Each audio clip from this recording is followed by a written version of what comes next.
Ini saja kita mampu main gendang ibu inilah. Begitu senang untuk kita kalau ada ritma lah. Ya, kalau tak ada feeling langsung untuk kita cuba rebana atau sebagainya, boleh tak? Boleh. Boleh juga. Sebenarnya boleh. Janji nak cuba. Okey. Kalau bila dah cuba akan timbul minat. Saya buat pertama kali mencuba ni, saya terus rasa dah tahu kenapa macam kita boleh orang kata adopt satu kesukaan pada gendang ni.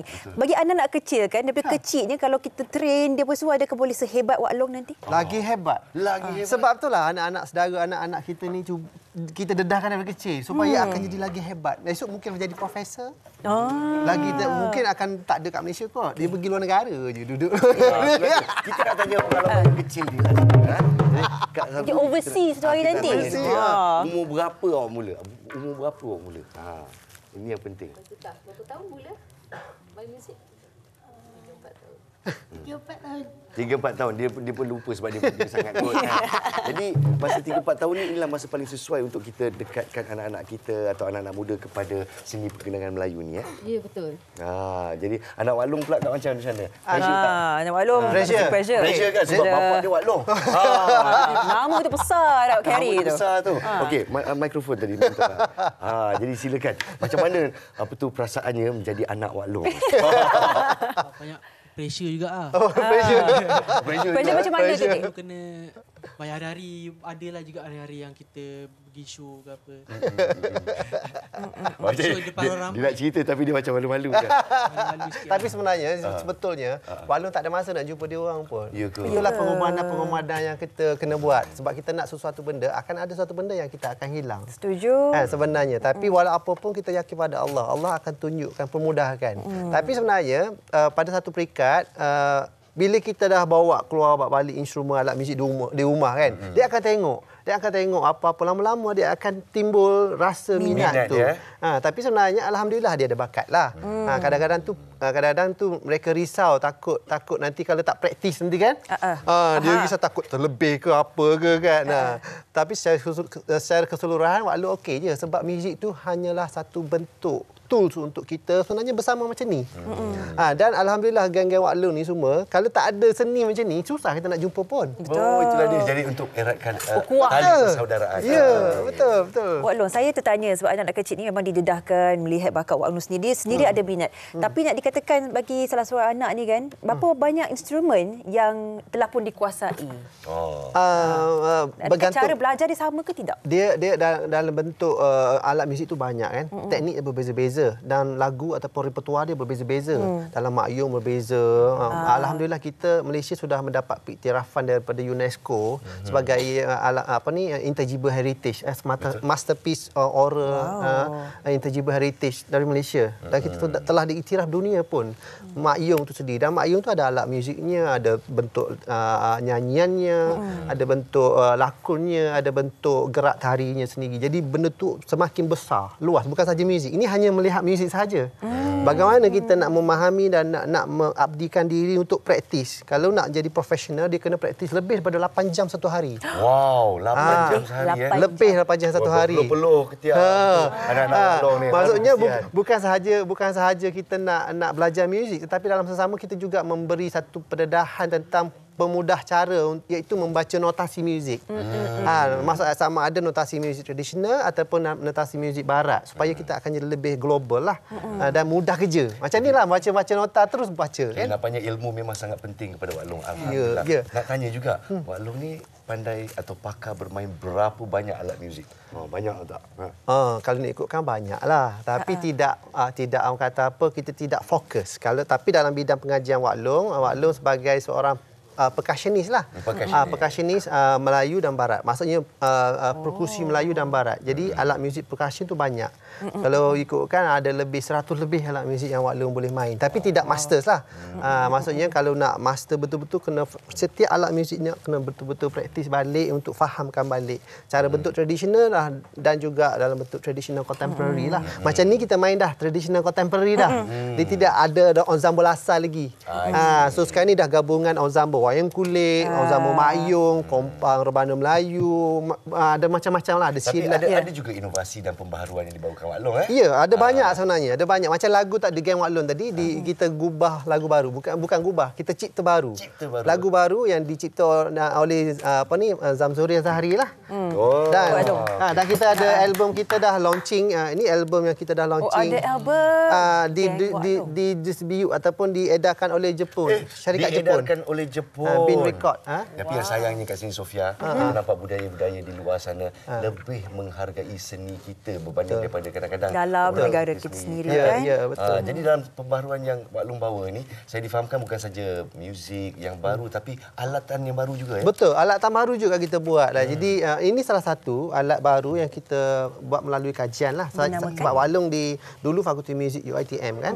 Sekarang di Conservatory Music di College Pengajian Seni Kreatif UiTM Shah Alam. Jadi kita dapat dana daripada Toyota untuk buat kajian alat muzik bulu. Ini adalah satu gendang, kita panggil gendeluh. Gendeluh gabungan gendang dan bulu lah. Gendang bulu. Buat sendiri? Buat sendiri. Dalam kajian lah. Wak Long dah cipta perkataan sendiri.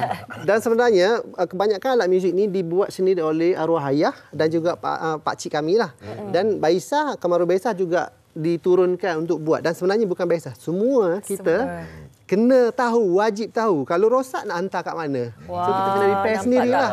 Kita tanya Kita belajar tanggungjawab juga ya, nak jaga, nak tunjukkan. Boleh ke gabungan ni? Boleh, sebenarnya boleh. Tak ada masalah? Tak ada masalah. Yang masalahnya bila kita tidak ada ilmu. Apa beza dia bukan dari segi bunyi? Boleh Wak Long main sikit? Yang mana? Yang ni? Ini sebenarnya gendeluh ni ada gabungan gendang Kelantan sebab dia ada teknik tuning. Ini tuning macam tu. Kalau kita nak kendurkan dia kendur. Kalau nak tegangkan lagi, kita nada dia tinggi. Nyaring sikit. Tapi dia agak sensitif dan memerlukan satu bentuk sistem pembesar suara ataupun sound amplifier yang terbaiklah supaya nada tu akan jadi lebih sedap. Dengan perbezaan dia. So setiap tu ada dia punya karakter dia sendiri. Dan benda-benda ni akan memberi, walaupun kita tahu teknik, tapi kalau kita tidak faham tentang fungsi dia, kenapa kita bermain, untuk apa kita bermain, jadi kita tidak akan dapat merasa memberi kekuatan pada diri kita dan orang.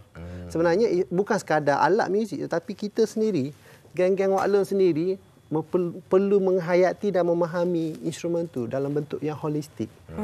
Itu sebenarnya yang bagi Wak Long sangat-sangat susah untuk kita memberi kefahaman benda ni. Sebab kalau ajar, Wak Long boleh ajar sekejap je macam tadi. Tapi adakah hanya itu? Asas di atas luaran. Asas di atas luaran saja ataupun memberi keseronokan.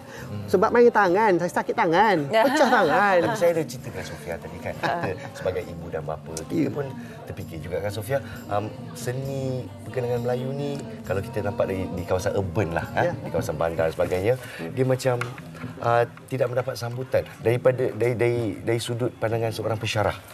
Pendapat Wak Long? Sebenarnya pendadahan saja, pengenalan je. Kalau tak kenal tak cinta kan. Klise sikit dah bunyi dia.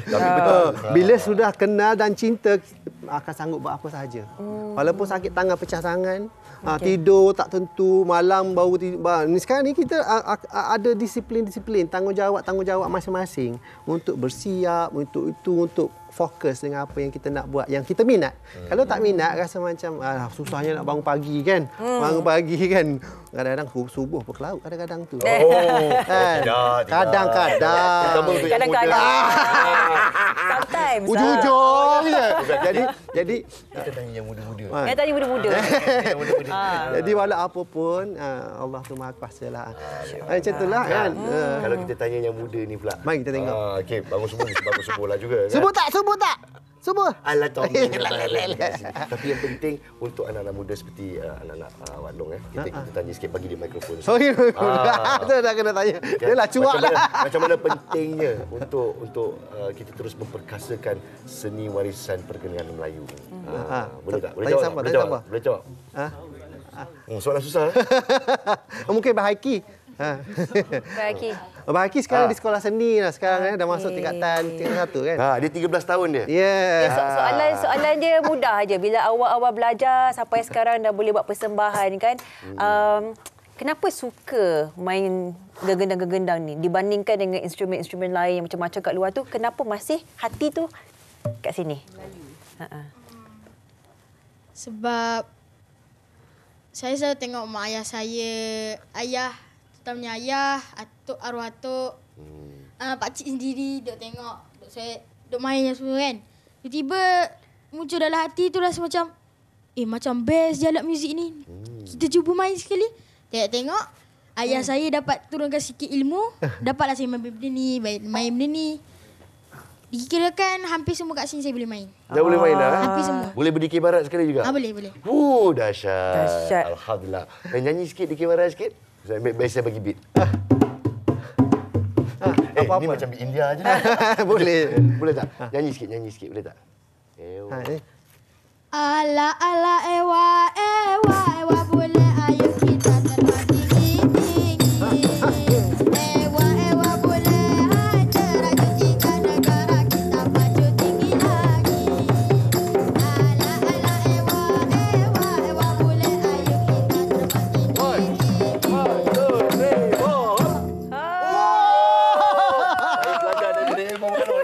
Wak Long, steadylah. Dia kenapa? Asalkan kita faham, kita mesti berpakat. Betul. Itu istilah dia.